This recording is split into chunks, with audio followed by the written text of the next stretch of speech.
Okay, so let's start with the very first paragraph of the 3-count federal indictment against Diddy. So I'm just going to start with the first paragraph, read that to you guys. Okay, here it is. For decades, Sean Combs, aka Puff Daddy, aka P. Diddy, aka Diddy, aka PD, aka Love, the defendant, abused, threatened, coerced women and others around him to fulfill his sexual desires, protect his reputation, and conceal his conduct. The indictment states to do so, Combs relied on the employees, resources, and influence of the multifaceted business empire that he led and controlled, creating a criminal enterprise whose members and associates engaged in sex trafficking, forced labor, kidnapping, arson, bribery, and obstruction of justice. That's the first paragraph of the 3-count federal indictment against Diddy. So they come out and they give you all his monikers, all of his names. What was interesting to me is that they didn't use Puffy, which was originally what he came out with. So I'm thinking that this uh, Puffy wasn't a part of this indictment. These things started to happen later, and that does come out in an investigation. But basically, the indictment accuses Combs of leading a criminal enterprise. I'll get more into that later. A criminal enterprise with other associates and employees. He alleged he hosted drug-filled freak-offs with victims and sex workers. Notes of instances of physical and sexual abuse, and just illuminates what law enforcement found in the March raids of his home. The indictment alleges Combs held what he called freak-offs, or elaborate sexual performances in which he drugged and coerced victims into extended sex acts with male sex workers. These freak-offs occurred regularly and sometimes lasted multiple days. This is all stated in the indictment. So I read you guys the first paragraph. I didn't paraphrase on that, but I'm paraphrasing on the rest of the indictment because the indictment is long. I'm not about to read the entire indictment to you guys. It's available. It's available out there on the internet. You can read it, but I'm just going to break down some of the most important things. These freak-offs are kind of what led to this investigation. But the thing that is fascinating about this case is that he's being charged with a RICO.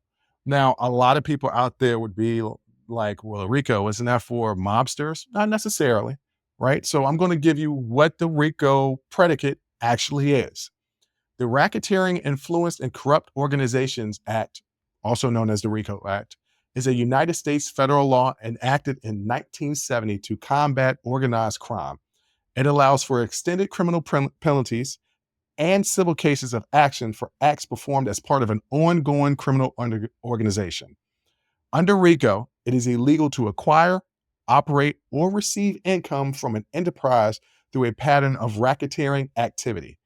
This includes crimes such as murder, kidnapping, gambling, arson, robbery, bribery, extortion, and drug trafficking. To be convicted under RICO, there must be a proof of a pattern of illegal offenses defined as at least 2 criminal acts within a 10-year period. So most people think that it's just a mafia family as far as, mob organizations that can only be charged with RICO. No, it is anything that is deemed a criminal organization.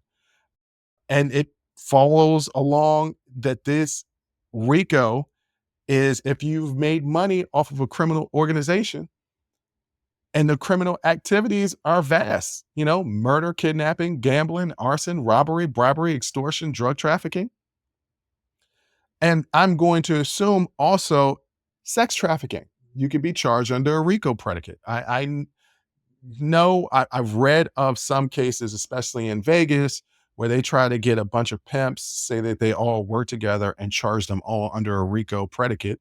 But basically, it's if you and a bunch of people are getting together running a criminal organization, you can be charged with a RICO charge. And so that's what happened to Sean Diddy Combs. Okay, he's charged under a racketeering RICO predicate, and it's pretty extensive of what he's being charged with.